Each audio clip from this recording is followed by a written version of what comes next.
ॐ श्रीकृष्णचरणकमलेभ्यो नमः। श्रीमद्भगवत भक्तेभ्यो नमः। गोस्वामी श्री नाभाजी कृत श्री भक्तमाल हम श्रवण कर रहे हैं। द्वितीय खंड। हम श्री पीपाजी महाराज का परम पवित्र चरित्र श्रवण कर रहे हैं। आज द्वितीय दिवस है पीपाजी का। आए परम श्रद्धा के साथ उनका सुचरित्र श्रवण करें। आए आगे ग्लेन आप दिए हैं पठाए जन, देखी द्वारावती कृष्ण मिले बहु भाई के। महल महल मझ चहल पहल लखी, रहे दिन सात सुख सके कौन गाय के। आज्ञा दई जाए बेकी जाए वो न चाहे दिए, पिए बहरूप देखो मोही को जुजाई के। भक्त बूढ़ी गयो यहाँ बड़ोई कलंक भयो, मिटो तम अंक अंक गहिया कुलाय के। सपत्नीक श्री पीपाजी जब समुद्र में कूदे तो पहले उसी क्षण श्री कृष्ण ने अपने कुछ सेवकों को इन्हें लिवा लाने के लिए भेजा। वे इन्हें सादर लिवा लाए। महल से निकलकर भगवान भी इन्हें लेने आ गए। श्री पीपाजी ने दिव्य द्वारका का दर्शन किया। भगवान श्री कृष्ण बड़े प्रेम से मिले। भक्त भगवंत भाव विभोर होकर मिले और फिर सीता सहचरी समेत श्री पीपाजी सानंद 7 दिन तक वहाँ रहे। वहाँ इन्होंने 16,108 महलों की चहल पहल देखी। इन्हें वहाँ जिस परमानंद का अनुभव हुआ उसे कौन कह सकता है। 7 दिन बाद भगवान श्री कृष्ण ने इन लोगों को इस द्वारका से उस द्वारका को जाने की आज्ञा दी, परंतु ये वहाँ से जाना नहीं चाहते थे। तब श्री श्याम सुंदर ने बड़े प्रेम से कहा कि मेरे जिस रूप के दर्शन तुमने किए हैं उसी में मन को दिए हुए तथा उसी रूप माधुरी का पान किए हुए वहाँ जाकर भी उसे ही देखो। देखते रहोगे अतः विरह व्यथा न व्यापेगी। यदि तुम लोग नहीं जाओगे तो संसार में भक्त और ऐसे भक्त डूब जाएंगे, डूब गए। यह जो कलंक लग गया है कैसे मिटेगा। आप यहाँ से जाइए और लोगों की शंका, कलंक तथा अज्ञान को मिटाइए, अन्यथा मैं स्वयं यहाँ से आप लोगों को भेजना नहीं चाहता था। इसके पश्चात भगवान के द्वारा दी गई शंख चक्र की छाप को तथा विरह व्यथा से व्याकुल आपने भगवान की आज्ञा को स्वीकार किया। आगे आए लैन भगवान का विरध है। ये यथामाम प्रपद्यन्ते तांस तथैव भजाम्यहम्। जो मुझको भजते हैं, जैसे भजते हैं, मैं भी उनको वैसे ही भजता हूँ। अतः आए मिले बहु भाई के। श्री पीपाजी की तरह भगवान को भी इनसे मिलने की उत्कंठा थी, अतः मिले। चहल पहल लखी। श्री पीपाजी सेवकों से पूछते और वे सबके महलों का परिचय देते हुए दर्शन कराते। जाए वो न चाहे यथा नाथ द्वारका के अहो, विनय करूं कर जोर, जाऊं द्वारका के कहो, हो सब ही विधि तोर। भक्त बूढ़ी गयो कलंक भयो। कलंक यह है कि मेरी यह प्रतिज्ञा है कि न में भक्त प्रणश्यति, अर्थात मेरे भक्त का नाश नहीं होता। फिर आपके नहीं जाने से लोग कहेंगे कि बड़े भारी भक्त रहे, देखो डूब गए ना। पुनः जिस पर मेरी कृपा दृष्टि है उसके लिए तो समुद्र गौखुर के समान हो जाता है एवं प्रतिकूल भी अनुकूल हो जाता है। गरल सुधा रिपुकर इमिताई, गोपद सिंधु अनल सितलाई। गरुड़ सुमेरु रेणु समताही, राम कृपा करे चितवान जाही। आपके न जाने से मेरी कृपा भी कलंकित हो जाएगी। गही अकुलाय के। इसके 3 कारण हैं कि एक, प्रभु आज्ञा अपेल श्रुति गाई, यदि नहीं मानूंगा तो उधर प्रभु के विरोध में बट्टा लगेगा और इधर प्रेम में कलंक लग जाएगा। प्रेमी तो प्रियतम की हर इच्छा में प्रसन्न रहता है। जेहि विधि प्रभु प्रसन्न मन होई, करुणा सागर कीजिए को सोई। दियो सो शीस चढ़ाई ले, साची कहो अहेर, जासो सुख चाहत लयो, ताके दुख ही न फेर। अतः गयो कि श्री कृष्ण ने श्री पीपा जी को शंख चक्र की छाप दी और श्री रुक्मणी जी ने श्री सीता सहचरी जी को एक साड़ी भेंट में दी थी। चले पहुँचाए वे को प्रीति के अधीन, आप बिन जल मिन जैसे ऐसे फिर आए हैं। देखी नई बात गात सूखे पट भीजे हिए, लिए पहचानी आनी पट लपटाए हैं। दैल के छाप पाप जगत के दूरी करो, ढरो कहूँ और कहीं सीता समझाए हैं। छठे मिलान बन में पठान भेंट भई, लई छिनितिया कियो चैन प्रभु धाये हैं। भगवान सदा भक्तों की भक्ति के अधीन हैं, अतः स्वयं आप भक्तवर श्री पीपा जी और श्री सीता सहचरी जी के लिए चले। समुद्र के बाहर तक पहुंचाकर आप लौट आए। जैसे जल के बिना मछली व्याकुल हो जाती है, उसी प्रकार भक्त विरह से भगवान व्याकुल हो गए। सपत्नीक श्री पीपा जी जब समुद्र से निकलकर तट पर आए तो लोगों ने एक विचित्र बात देखी कि आप दोनों के वस्त्र सूखे हैं, परंतु हृदय प्रेम से सराबोर है। जिन लोगों ने समुद्र में कूदते हुए देखा था, उन्होंने पहचान लिया और सभी लोग आकर आप दोनों के पैरों में लिपट गए। श्री पीपा जी ने भगवान की दी हुई शंख चक्र की छाप लोगों के शरीर पर लगाई और महत्व बताया।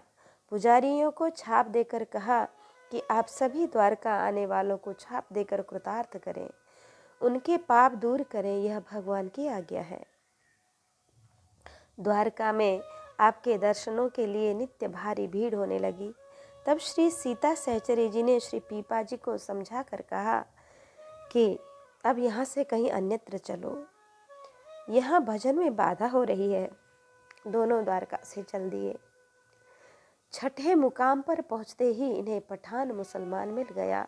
उन्होंने सीता सहचरी को छीन लिया। उसी समय भगवान दौड़कर आ गए और दुष्टों को मारकर सीता सहचरी जी को ले आए। इस प्रकार उनकी रक्षा करके और दर्शन देकर प्रभु ने इन्हें आनंदित किया। चले पहुँचाए वे को, यह शिष्टाचार है। चले संग हिमबंत तब पहुँचा बनाती हेतु, विविध भांति परितोष करे विदा कीन वृष केतु। राम सप्रेम संग सब भाई, आए सुपाय फिरे पहुँचाई। अति आदर सब कपि पहुँचाए, भाईन सहित परम पुनि आए। प्रीति के अधीन हरि के सब अधीन है, हरि प्रेम अधीन। यही ते हरि आपू ही, याही बड़प्पन दीन भीजे ही। इसका भाव यह है, एक भाव तो पूर्व भावार्थ में आ गया, परंतु दूसरा भाव यह भी कि शरीर एवं शरीर पर के एक वस्त्र सूखे थे, केवल हृदय पर के वस्त्र भीजे थे। भगवान के विरह में इतने आंसू बहे थे कि पूरा वक्षस्थल भीज गया था। दई लेके छाप पाप जगत के दूर करो, यथा अनाचार सुचिर नित्यम सर्वधर्म बहिष्कृत। प्रतप्त शंख चक्राभ्याम मंकितः पड़क्ति पावन पंक्ति पावन। प्रतप्त शंख चक्राभ्याम अंकित पंक्ति पावन। चक्रांकितो यस्तु श्मशाने म्रियते नरः, प्रयागे या गतिः प्रोक्ता सा गतिस्तस्य नारद। चक्रादिधारणं पुंसां परसम्बन्धवेदनं पातिव्रतनिमित्तं हि बलयादि विभूषणम। सीता समुझाए हैं श्री स्वामी जी का कथन चरितार्थ हुआ। श्री सीता सहचरी जी ने श्री पीपाजी को लोक मान्यता अनल समकर तप कानन दाहु। यदि शास्त्र सम्मत वचनों को कहकर कहीं अन्यत्र चलने के लिए प्रेरित किया, लई छीनी दिया। श्री पीपाजी इसे भगवान का मंगल विधान मानकर मन में किंचित भी क्षुब्ध नहीं हुए। सोचे कि चलो अब अकेले में बढ़िया भजन साधन बनेगा। अतः पत्नी का अपहरण होने पर भी प्रसन्न ही रहे। श्री सीता सहचरी जी ने देखा कि ये तो माला फेर रहे हैं, तब उन्होंने भगवान को पुकारा, जैसे श्री द्रौपदी जी ने चीरहरण के समय पुकारा था, जैसे गजेंद्र ने पुकारा था, ऐसे श्री प्रहलाद जी ने पुकारा था। उनकी रक्षा के लिए भगवान दौड़े आए थे कि छंद बैठे मौन पठान आए, सीता हरि करी न छलनी छलकी, देर प्रगटी प्रगट भय नर हरि, दुष्टन को संहारी दूरी विपदा करी, सीता पीपा भक्ति सही उतरी खरी। आभू लगी जाबो घर कैसे आबे डर बोली, हरि जानिए ना भाव पेन आए आयो है, लेत हो परीक्षा में तो जानो तेरो शिक्षाए पे, सुनी दृढ़ बात कान अति सुख पायो है, चले मग दूसरे सु तामे एक सिंह रहे, आओ बास लेत शिष्य कियो समझाए हैं, काय और गाम शेष साई प्रभु नाभ रहे, करे बास हरे ढरे जिधर सुहायो है। श्री पीपाजी ने श्री सीता सहचरी से कहा, देखो यहाँ कैसे कैसे संकट आते हैं, आगे भी आते ही रहेंगे, अतः अच्छा होगा कि अब भी घर को चले जाओ और वहाँ सानंद रहो। श्री सीता सहचरी जी ने उत्तर दिया, भगवान हरि ही भय को हरने वाले हैं, रक्षक हैं। यह मैंने नहीं जान पाया, अथवा मेरे हृदय में विश्वास भाव अभी तक नहीं आया है, इसलिए आप ऐसी बात कहते हैं। यह सुनकर श्री पीपाजी ने कहा, मैं तुम्हारी परीक्षा ले रहा था, इसी से ऐसी बात कही। यदि तुम्हारा भाव दृढ़ न होता तो भगवान आकर रक्षा कैसे करते। मैं तुम्हारी बलवती निष्ठा को जानता हूँ, तुम्हारे द्वारा सबको शिक्षा प्राप्त हो रही है। यह विश्वास कि तुम्हारी बातें कानों से सुनकर मुझे अत्यंत सुख हुआ है। और उसके उपरांत दोनों दूसरे उसी मार्ग से चले जिसमें एक सिंह रहता था, जो बहुतों को मारकर खा चुका था। लोगों ने उस रास्ते से चलना बंद कर दिया था। वह मानव की गंध पाकर समीप आ जाता, परंतु इनकी सुगंध एवं इनके दर्शन से उसका अंतःकरण पवित्र हो गया। वह विनीत भाव से इनके निकट बैठ गया। तब इन्होंने उसे शिष्य करके समझाया कि अब तुम वैष्णव हो गए, अतः किसी की हिंसा न करना। वह साधारण मृग के समान आचरण करने लगा। इनके वरद हस्त के स्पर्श से वह भक्त बन गया। इसके बाद वे दूसरे गांव में पहुँचे। वहाँ आपने शेष शाही भगवान के दर्शन किए और सूखे बांसों को हरे करके एक हरा बांस भगवान को अर्पण किया। वहाँ से चलकर आप परम प्रेमी भक्त श्री चीधर जी के यहाँ पहुँचे। श्री सीता सहचरी जी का यह कथन श्री पीपाजी के लिए भी हो सकता है, अर्थात इतना चमत्कार होने पर भी आपने भगवान को तथा भगवान के स्वभाव को नहीं जाना, अथवा जानते भी हो तो आपके हृदय में अभी दृढ़ भाव नहीं आया है।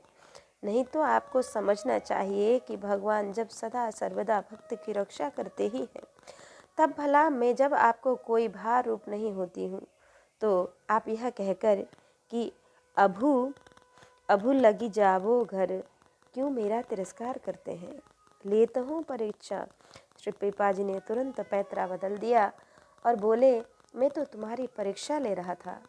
भक्त बड़े चतुर होते हैं, राम ही भजहि ते चतुर नर। श्री पीपाजी चतुराई कर गए, चले मग दूसरे।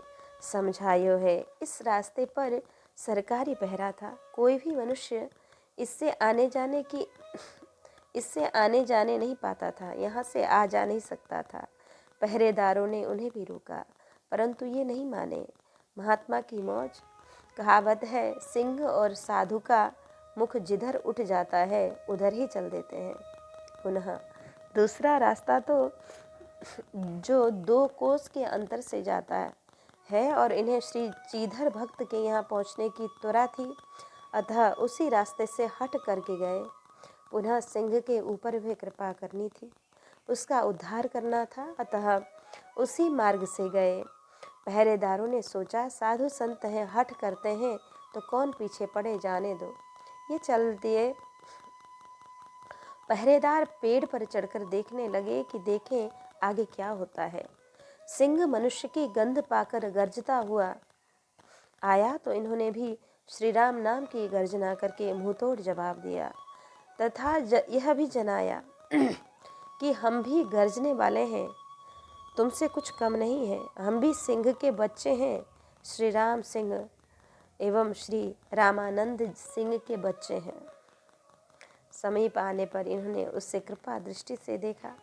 वह स्वभाव छोड़कर इनके चरणों में झुक गया, जैसे श्री रसिक मुरारी जी के चरणों में मतवाला हाथी नतमस्तक हुआ था। इन्होंने सिंह को हिंसा के दोष समझाए। हिंसा पर अति प्रीति, तिनके पाबहि कवन मीति। सिंह की आंखों से झरझर अश्रुपात होने लगे। इन्होंने उसे शिष्य बनाकर श्री राम नाम का उपदेश दिया।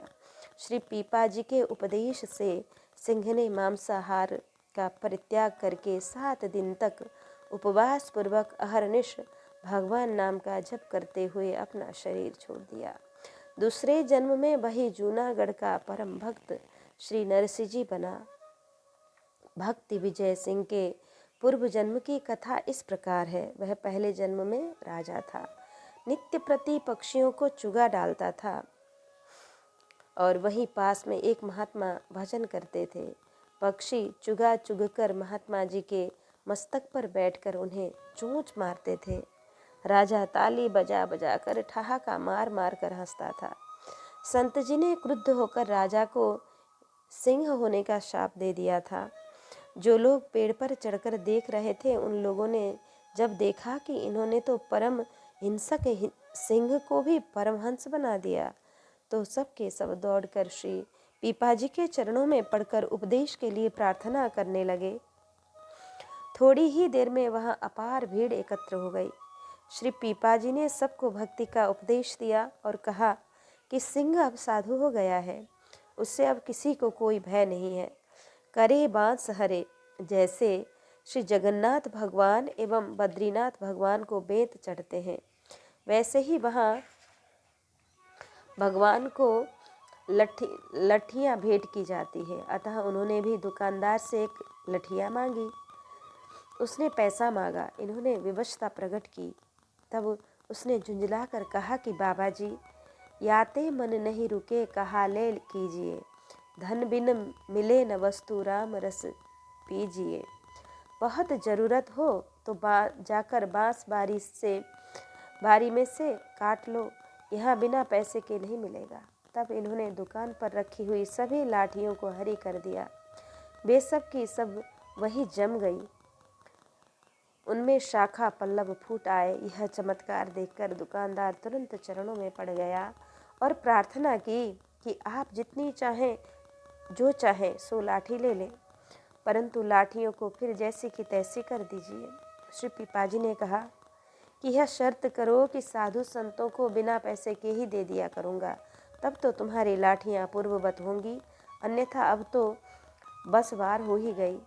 उसने स्वीकार कर लिया। तब श्री पीपाजी का शिष्य हो गया। श्री पीपाजी ने बांस हरा करके साथ ही उसका शुष्क हृदय भी हरा कर दिया।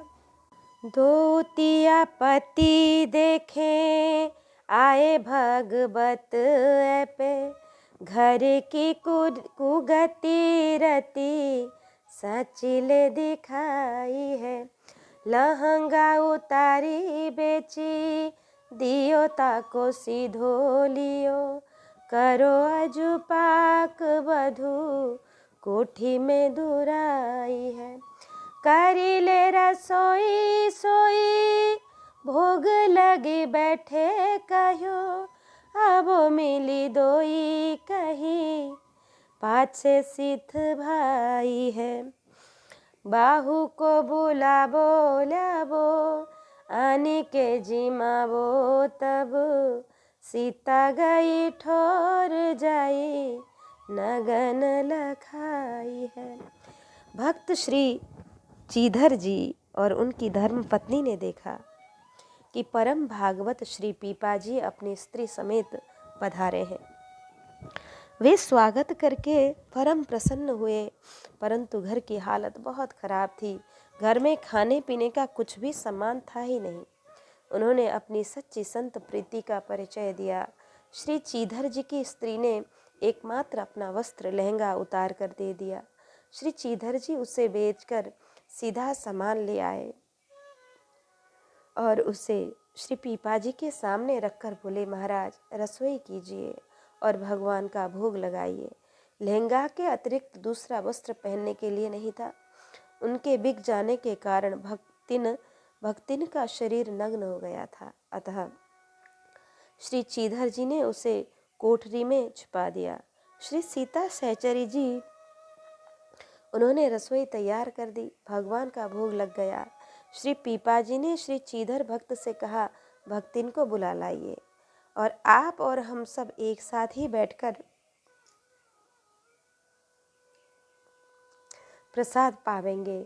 श्री चीधर जी ने कहा, आप लोग प्रसाद पावें, हमें सिद्ध प्रसाद प्रिय है, वह बाद में पालेंगे। तब श्री पीपाजी ने सीता सहचरी से कहा,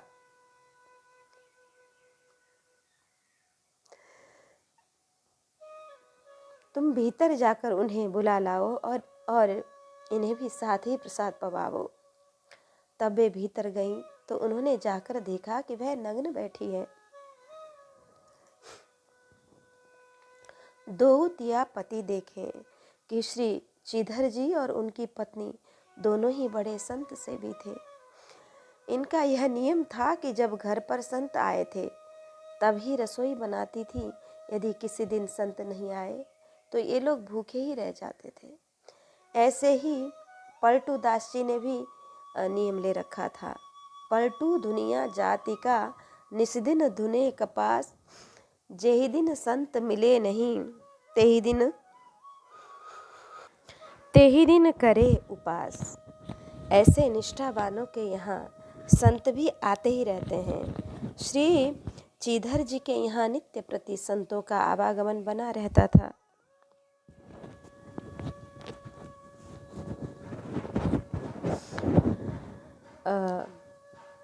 इधर कुछ दिनों से जो भी संत द्वारका से आते सबके बाहुमूल पर शंख चक्र की छाप दिखाई पड़ती। ये बड़े उत्सुक होकर संतों से पूछते तो इन्हें बताते कि एक पीपाजी नाम के भक्त हैं, उनके साथ श्री सीता नाम की पत्नी है, वह भी परम भागवती हैं।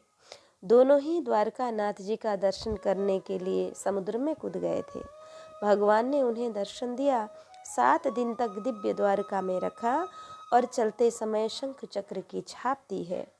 भगवान ने कहा है कि जो शंख चक्र की छाप लगावेगा वह समस्त पापों से रहित होकर मेरे धाम को आवेगा। सो वही छाप हम लोग लगवाए हैं।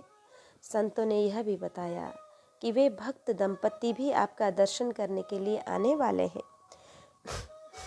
फिर संतों ने श्री पीपाजी और सीता सहचरी जी का स्वरूप वर्णन किया और कहा कि उनका दर्शन तो साक्षात श्री कृष्ण रुक्मणी का ही दर्शन है। यह सब बात सुनकर श्री चीधर चिधरानी उसी दिन से श्री पीपाजी की बाट देखते थे। पूछे कहो बात ये उघारे क्यों है गात कही।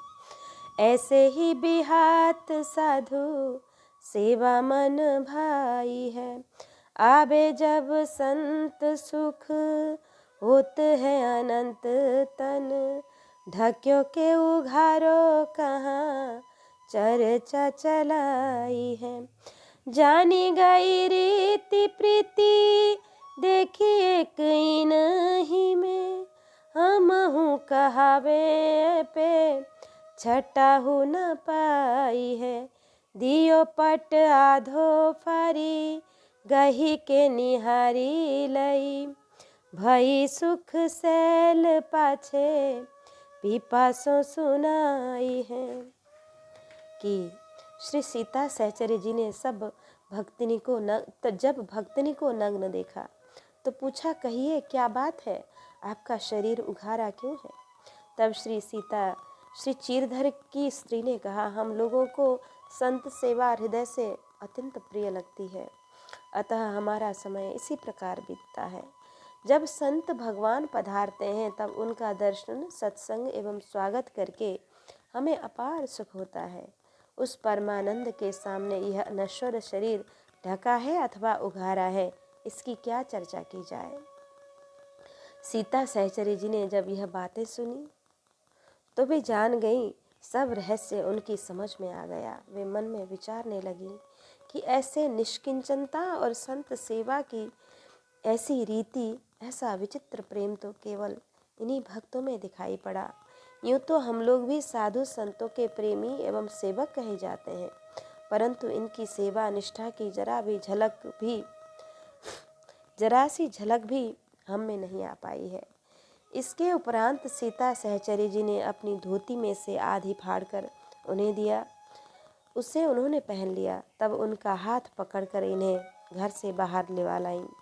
सभी ने एक साथ बैठकर प्रसाद पाया। हृदय परिवर्तन कर देने वाली जो यह अनोखी घटना घटी, यह सुखमय बात थी।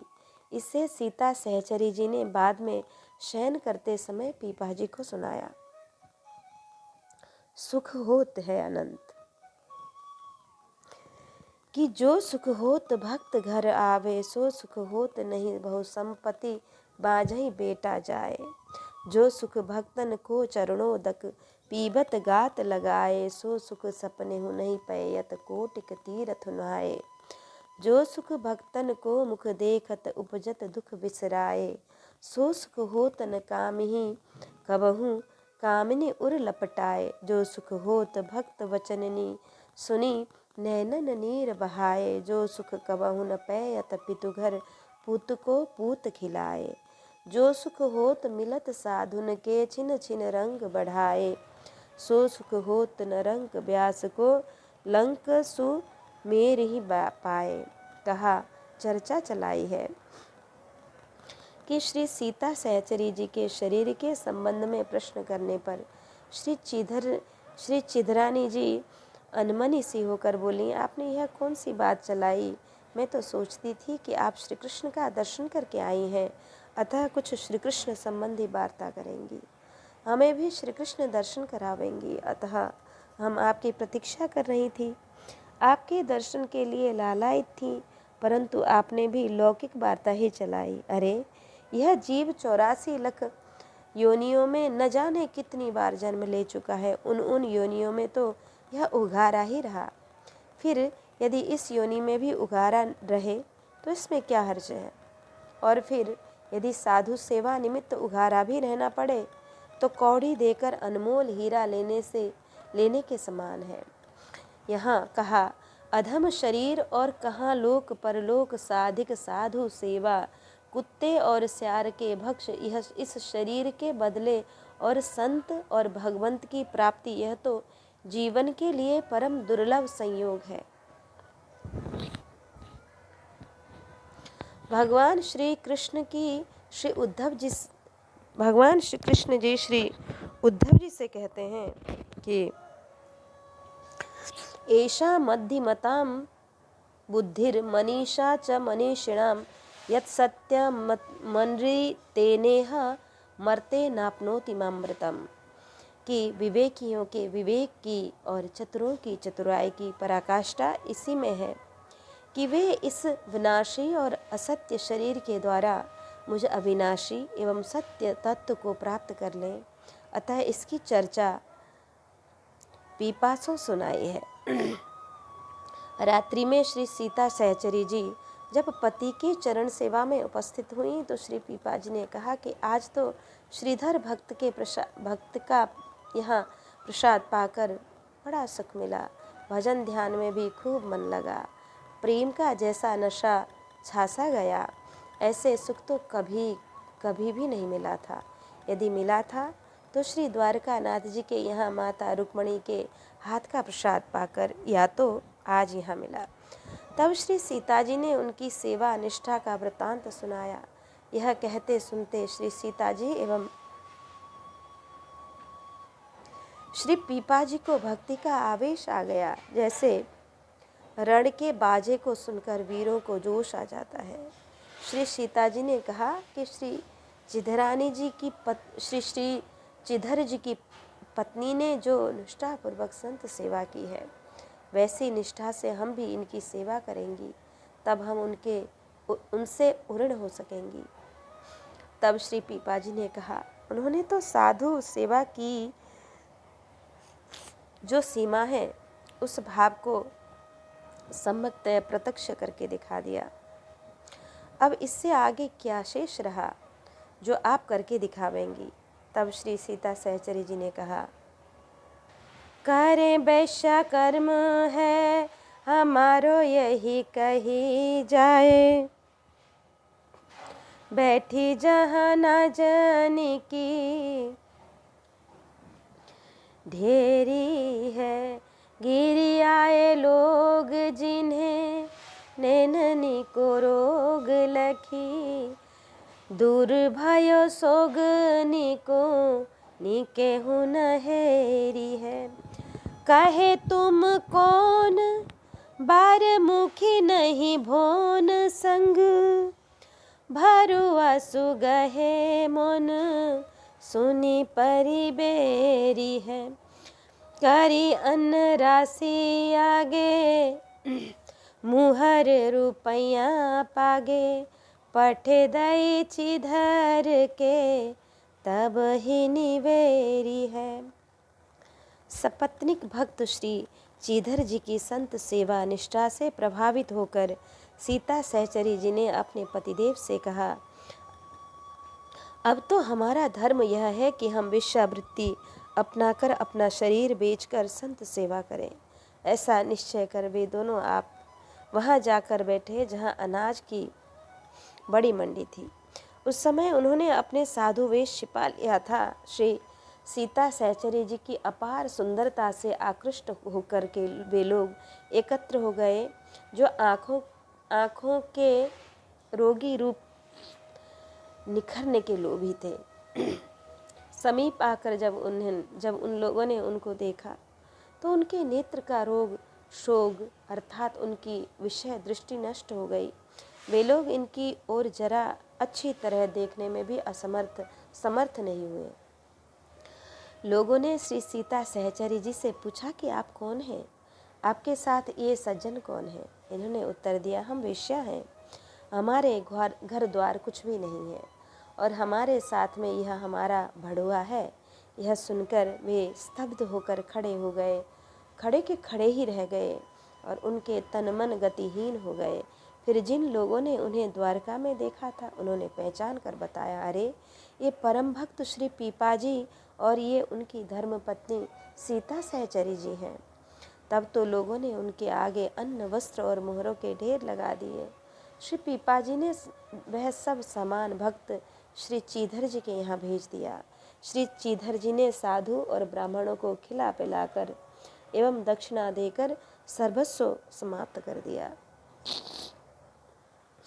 भाव यह है कि श्री चिधर चिधरानी ने हमारी सेवा के लिए अपने तन का वस्त्र बेचा, तो हम उनकी सेवा के लिए सहर्ष अपना तन बेचेंगी। भला यह शरीर कौन काम आवेगा। अरे अन्य जीवों का शरीर तो मरने पर भी कुछ काम देता है, परंतु मनुष्य शरीर तो किसी काम का नहीं। कोई भी काम नहीं आता। हथिनी के दांत के खिलौने बने, भांति भांति बाघन की खाल तपसी न मन भई है भाई है। मृगन की खाल को ओढ़त है जोगी जति, अजाहू की खाल में पानी भरी लाई है। सांभर की खाल न को बांधत सिपाही लोग, गैंडने की खाल राजा रावही सुहाई है। कहे कवि दयाराम राम के भजन बिनु, मानुषी खाल कछु काम नहीं आई है। गोरे गोरे अंग को गुमान काहे कीजे, आली रंग तो पतंग को सो काले उड़ी जाएगो। धुआं को सो धौर हर उड़त न लागे बेर, नदी के किनारे रुख कोलो ठहराएगो। बालू की सी भीति ऐसे ओछे की सी प्रीति, जैसे चोरी के से माल तैसे हाड़ ही बिकायो है। कहे भगवंत ऐसे जीवन की थोड़ी आस, जो बन के गए मांस कुकरो न खाएगो। श्री पीपा जी ने कहा, परंतु लोक दृष्टि से यह शोभनीय नहीं है। श्री सीता जी ने कहा, हमको जिस भी उपाय से संत सेवा हो वही शोभनीय है। संत सेवा में लोकलाज कैसी। कहा है, सिंघल द्वीप की पद्मिनी संतन देख लजाए, सो मरी के कुतिया भई घर घर धक्का खाए। श्री पीपा जी ने कहा, तुमने ठीक कहा। यह तो यदि हमें भी कोई ले तो मैं अपने को भी बेच दूँ। श्री सीता जी ने कहा कि मेरे पीछे लग जाओ। वेश्या के साथ एक भंडुआ भी तो होता है ना, होना भी चाहिए। यहाँ एक जिज्ञासा होगी कि स्त्री को तो भगवान की प्रत्यक्ष माया कहा गया है, फिर श्री सीता जी में इतनी परमार्थ बुद्धि कहाँ से आई। समाधान यह कि यह सत्संग का प्रभाव है। कहावत है कि वस्त्रों पर 3 पुट में रंग चटकीला चढ़ता है। प्राण प्यारो मिलियो सपने में परो, जब ने कसु नींद निहारे। कंत को आई वो त्यों ही जगाई, कहो सखी बैन पीयूष निचोरे। त्यों मतिराम भयो ही अमे, सुख बाल को बालम सो दृग जोरे। जो पट में अति ही चटकीलो, चढ़े रंग तीसरी बेर को बोरे।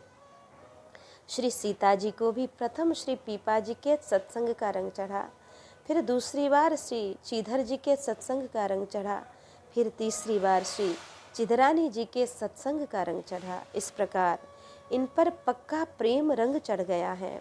अतः इतनी परमार्थ पटु हो गई हैं, दूर भयो सोंग। यह भागवत दर्शन का प्रभाव है। यद्यपि श्री सीता जी ने वेश्या का स्वांग कर रखा है, परंतु इन्हें देखकर किसी के मन में भी काम विकार नहीं हुआ। कारण कि जहाँ राम तह काम नहीं। इनके तो मन में तन में रोम रोम में श्री राम रम रहे हैं। काम तो कामिनी को देखकर उद्दीप्त होता है। भगवत प्रेरणा से उसी समय श्री द्वारका से कुछ लोग वहां आए थे। भीड़ देखकर कौतूहलवश वे भी समीप आए तो देखते ही इन्हें पहचान लिया।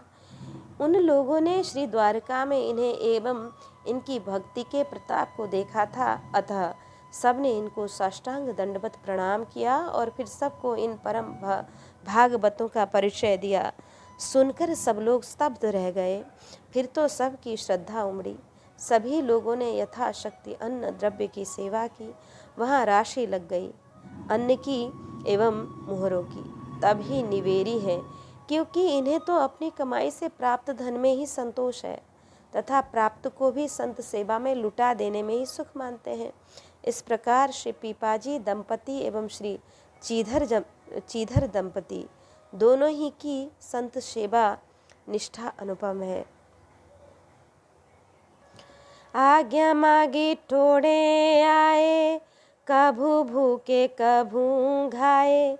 औच कहीं दाम पाए, गए हो स्नान को।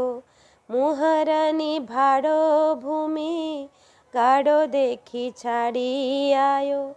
कही निसितिया बोली, जावो सर आन को। चोर चाहे चोरी करे, ढरे सुनी वाही और। देखे जो उघारी सप, डारे हते प्राण को। ऐसे आए परिगनी, सात सत 20 भई, तौले 5 बाट करे, एक के प्रमाण को। श्री चीधर भक्त से आज्ञा मांगकर उनसे विदा लेकर सीता सहचरी समेत श्री पीपाजी डोंडे ग्राम को आए।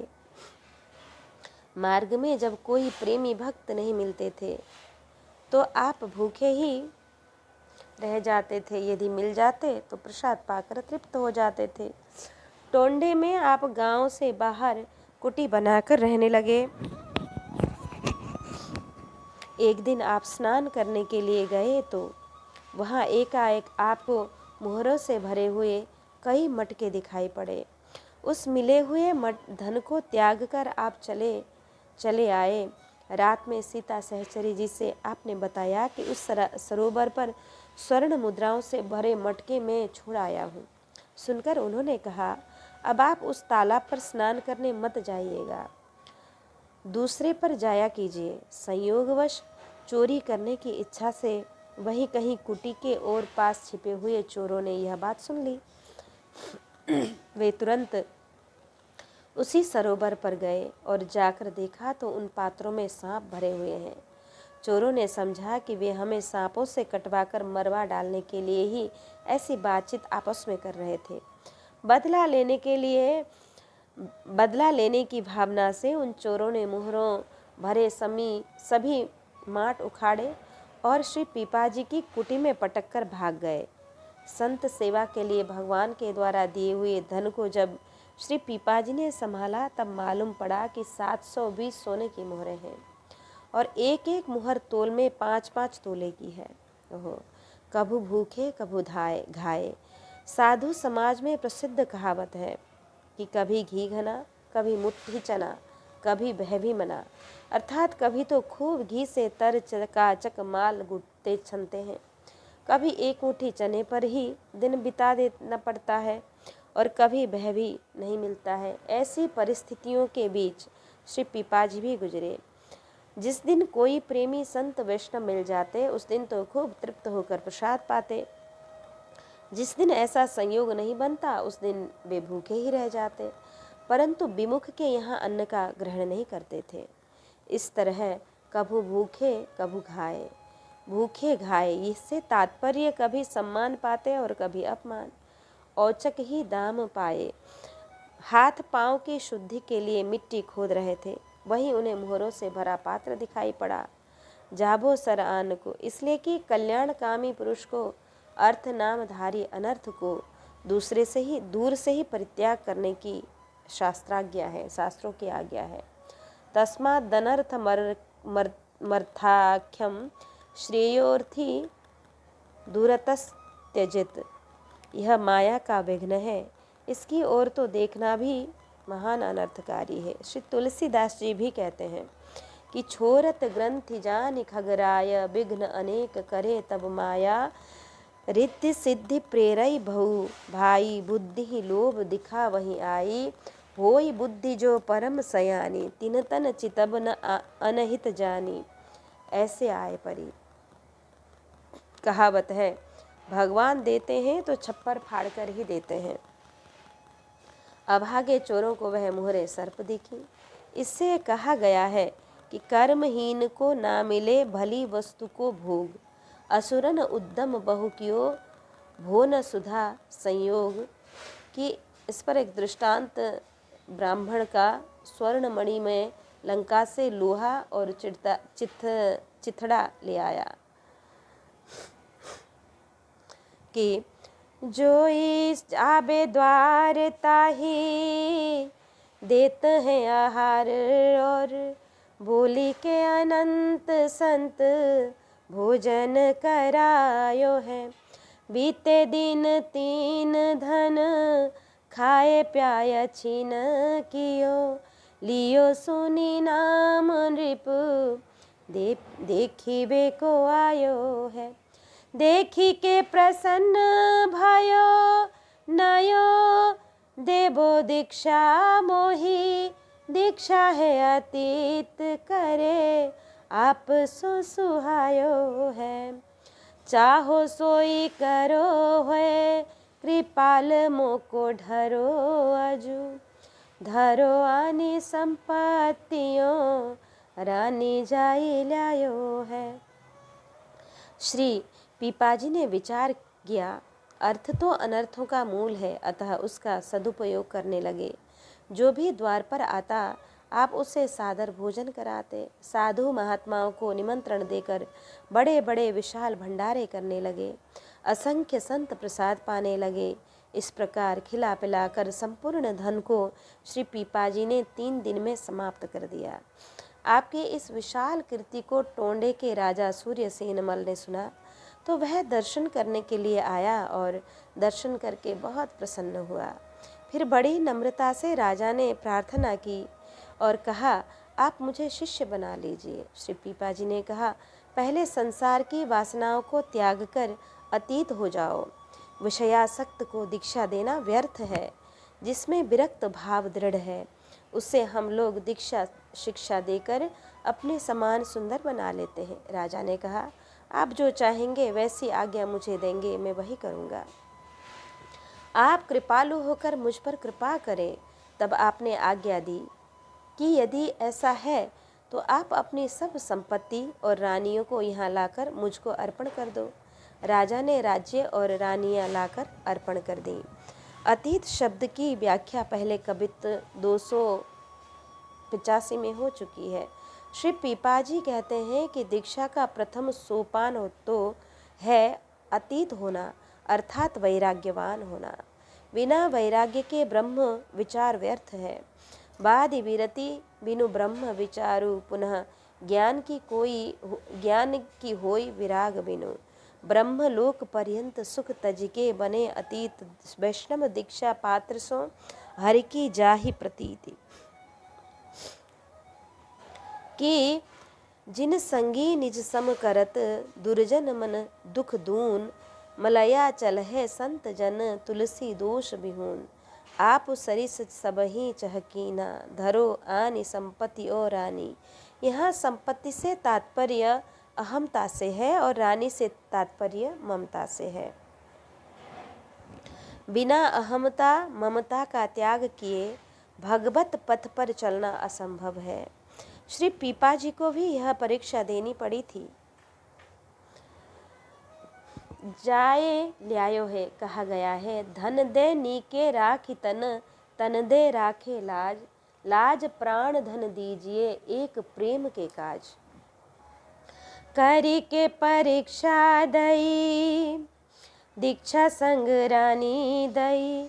भैये हमारी करो, परदान संत सो। दियो धन घोर कछु, राख्यो दे निहोरा भूप।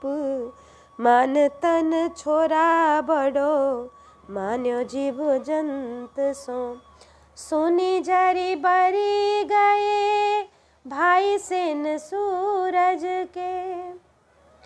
उरज प्रताप कहाँ, कहे सीता कंत सो। आयो बनी जारो मोल, लियो चाहे खेलनी को।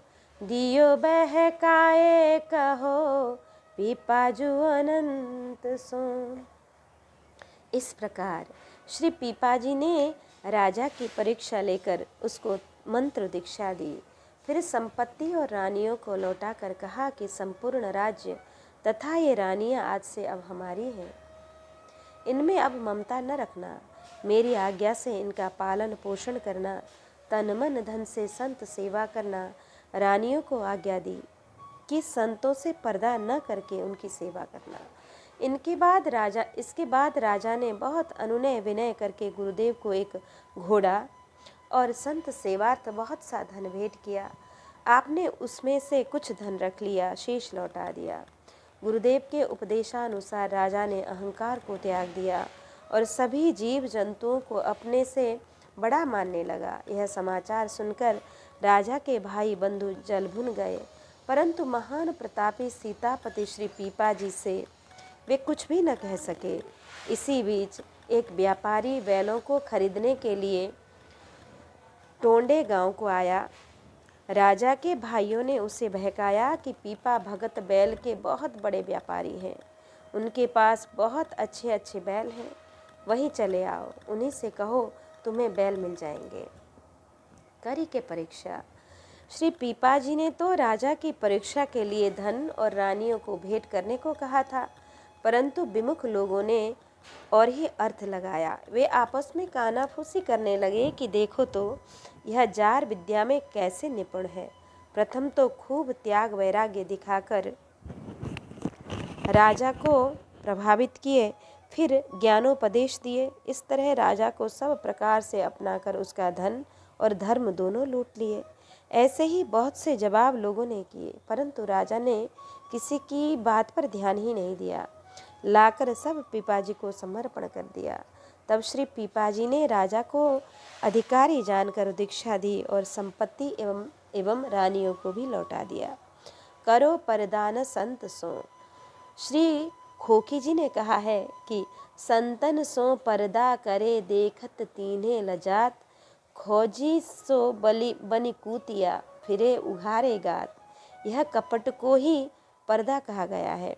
कपट भाव पर्दा तजो हियो प्रकट करि देहु, संतन ते व्यवहार अस करिके हरि को लेहु।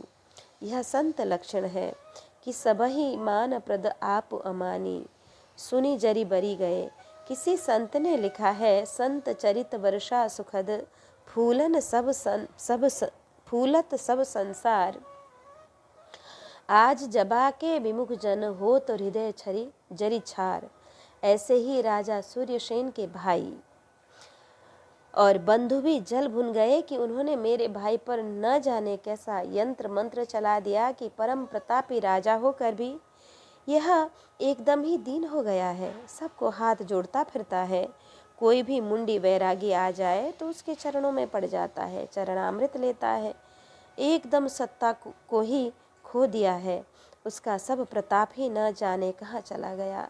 दियो बहकाए। दुष्ट ने उस बंजारे को समझा दिया कि पीपाजी बड़े विलक्षण व्यापारी हैं, आप जाएंगे तो वे पहले ही तो स्वीकार ही नहीं करेंगे कि हम बैलों का व्यापार करते हैं, परंतु ध्यान रखना वे कितना हूँ नहीं करें, दीनहीन बने, आप लोग अपना हठ नहीं छोड़ना, उनके आगे रुपया धर देना। बंजारे ने ऐसा ही किया कि बोलो बनी जारो दाम, खोली खेला दीजिए जू, लीजिए जू आए गामू, चरण पठाए हैं। गए उठी पाछे बोली, संतनी महो छोकियो, आयो बाही समय कहीं, लेहु मन भाए हैं। दर्शन करी हिए भक्ति भाव भर्यो आनी, आनी के बसन सब साधु पहिराए हैं। और दिन धान गए घोड़ा चढ़ी छोड़ी दियो, दियो बांध्यो दुष्टननी, आयो मानो लाए हैं। लोगों के बहकावे में आकर वह व्यापारी श्री पीपाजी के पास आया और थैली खोलकर रुपए उनके सामने रखते हुए बोला, मैं बैल लेने आया हूँ, मुझे बैल दीजिए। श्री पीपाजी ने कहा, आपको जितने बैल चाहिए उतने मिल जाएंगे, परंतु आज अभी यहाँ नहीं है, गांव में चरने के लिए भेज दिए गए हैं, कल दोपहर को आकर आप ले लीजिएगा। इसके बाद वह व्यापारी तो रुपए देकर चला गया। आपने संतों को बुलाकर भंडारा महोत्सव करा दिया, उसी में सब रुपए खर्च कर दिए। वह बंजारा निर्धारित समय पर आ गया और बोला, मुझे बैल दीजिए। बैल कहाँ है? उस समय पंगत हो रही थी, सैकड़ों संत बैठे प्रसाद पा रहे थे। श्री पीपाजी ने पंगत की ओर हाथ से संकेत करके कहा, यही सब मेरे बैल हैं, मैं इन्हीं का व्यापार करता हूँ, इतने में से जितने आपको चाहिए आप उतने ले जाइए। उस व्यापारी ने संतों के दर्शन किए, उसके हृदय में भक्ति का भाव भराया। वह उसी समय बाजार को गया और वस्त्र लाकर उसने सभी साधुओं को पहनाया। एक दिन श्री पीपाजी घोड़े पर चढ़कर स्नान करने के लिए सरोवर पर गए। घोड़ों को वहीं छोड़कर आप स्नान करने लगे। इतने में ही दुष्ट चोरों ने आकर घोड़ा पकड़ लिया और उसे छिपाकर बांध दिया। आप जब स्नान करके आए तो घोड़ा ज्यों का त्यों वहीं खड़ा था, मानो उसी को ले आए हों। घोड़े पर चढ़कर आप अपने आश्रम आ गए।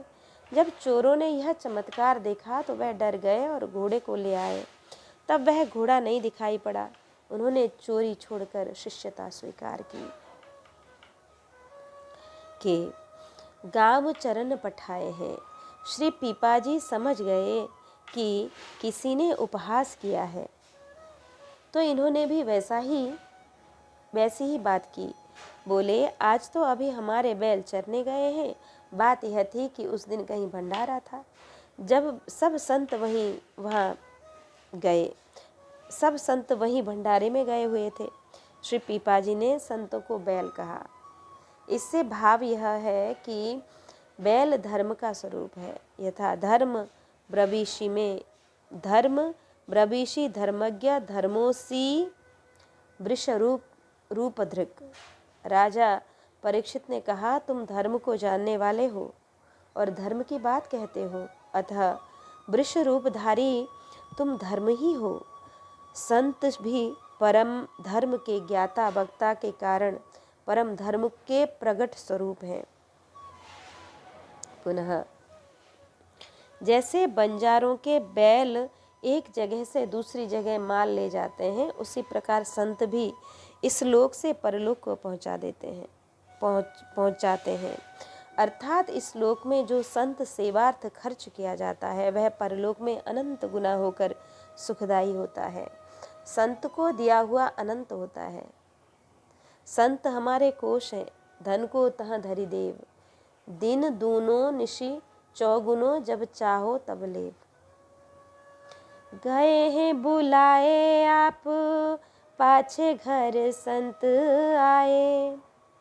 अन्न कछु नहीं कहूँ, जाए करी लाइए। विषय बनिक एक, देखी के बुलाई लई। दई सब सोज कही, सही निशियाइए। भोजन करत मझ, पीपाजु पधारे पूछी। वरे तन प्राण जब, कही के सुनाइए। करी के सिंगार सीता, चली झुकी में आयो। कांधे पे चढ़ायो बपू, बनिया रिझाइए। एक बार श्री पीपाजी राजा सूर्यसेन मल के यहाँ एक झगड़े का फैसला करने के लिए गए थे। आपके चले जाने के बाद कुटीर पर कुछ संत जन पधारे। संयोगवश उस दिन कुटी में अन्न धन कुछ भी नहीं था। संत सेवा के लिए कहीं जाकर कुछ ले आऊं, ऐसा विचार कर श्री सीता सहचरी जी बाजार को गईं। वह उन्हें देखकर एक दुराचारी वनिये ने बुलाकर पूछा, आपने सामान की आवश्यकता बताई। तब उसने सब सीधा सामान देकर कहा, आप रात को मेरे पास अवश्य आइए। सब सामग्री लेकर आप कुटी पर आईं। रसोई हुई और भोग लगाकर जब महात्मा लोग भोजन कर रहे थे, उसी समय श्री पीपाजी पधारे। उन्होंने पूछा कि सामान कहाँ से आया, तो श्री सीता सहचरी जी ने सब बात बतला दी। उसे सुनकर श्री पीपाजी ने उनकी संत सेवा निष्ठा पर अपना शरीर और प्राणों को न्यौछावर कर दिया। सायंकाल को श्रृंगार करके श्री सीता सहचरी जी बनिए के पास जब जाने को तैयार हुई, तो उसी समय पानी बरसने लगा। कीचड़ हो गई, कैसे जाएं, श्रृंगार बिगड़ेगा। तब श्री पीपाजी ने उन्हें कंधे पर चढ़ा लिया और उस बनिए को प्रसन्न करने के लिए चले कि गए हैं बुलाए आप। यह प्रसंग इस प्रकार है कि एक स्त्री के साथ एक से रंग रूप आकार प्रकार डील डौल बै बोल चाल चलने के दो पुरुष आपस में झगड़ते हुए राजा सूर्यसेन के पास आए। दोनों ही स्त्री को अपनी कह रहे थे। समान रूप होने से बेचारी स्त्री भी अपने वास्तविक पति को पहचानने में असमर्थ हो रही थी। एक व्यक्ति कह रहा था कि यह स्त्री मेरी है और मैं इसे संग लेकर आ रहा था। नदी के तट पर इसे बैठाकर मैं स्नान करने लगा। उसी समय यह कोई बहुरूपिया मेरा ही वेश बनाकर इसके समीप बैठ गया और मेरी स्त्री को अपनी कहने लगा। यही बयान दूसरा व्यक्ति भी दे रहा था। राजा और उनके मंत्री वास्तविकता को समझने में असमर्थ हो रहे थे। अतः परम समर्थ सर्व श्री गुरुदेव श्री पीपाजी को बुलाए। श्री पीपाजी दोनों को देखकर उनकी बातें सुनकर समझ गए कि इनमें से एक कोई काम रूप है। अतः इसके पहचानने की आप में एक युक्ति है। एक बोतल मंगाकर आपने कहा कि इस बोतल में जो 3 घंटे तक रह सकेगा वही इस स्त्री का सच्चा पति समझा जाएगा। यह सुनकर उसका सच्चा पति तो इस प्रकार की सामर्थ्य के अभाव में रोने लगा, परंतु दूसरा जो वस्तु तस्तु प्रेत था तुरंत ही वायु रूप होकर बोतल में घुस गया। श्री पीपाजी ने तुरंत बोतल की डांट बंद करके प्रेत को मंत्र से कील करके पृथ्वी में गड़वा दिया। विवश होकर वह प्रेत इतने गिड़गिड़ाकर अपने उद्धार की प्रार्थना करने लगा। तब श्री पीपाजी ने कृपा करके उसका उद्धार कर दिया। स्त्री उसके सच्चे पति को दे दी गई, कहूँ जाए करी ल्याइए। इस पर दृष्टांत श्री वरदाचार्य जी की पत्नी का। झुकी मेह आयो वह मेह नहीं था, वस्तु तस्तु श्री पीपाजी एवं श्री सीता सहचरी जी का नेह था। कांधे पे चढ़ायो। श्री पीपाजी ने श्री सीता सहचरी जी से निवेदन किया, देवी अपनी संत सेवा में तुम मुझे भी शामिल कर लो। तुमने अपनी लोकोत्तर सेवा निष्ठा से स्वयं को तो कृतार्थ कर लिया, मुझे भी अपने शरीर को सफल कर लेने दो। अतः तुम मेरे कंधे पर बैठकर चलो। ऐसा सेवा व्रती सिर माथे पर रखने लायक है। श्री पीपाजी ने अनुभव किया कि निश्चय ही श्री सीता जी हमसे भी आगे निकल गईं। इस प्रकार आज हमने श्री पीपाजी का परम पवित्र चरित्र श्रवण किया। कल भी श्री पीपाजी का ही चरित्र हम श्रवण करेंगे। भक्त और भगवान की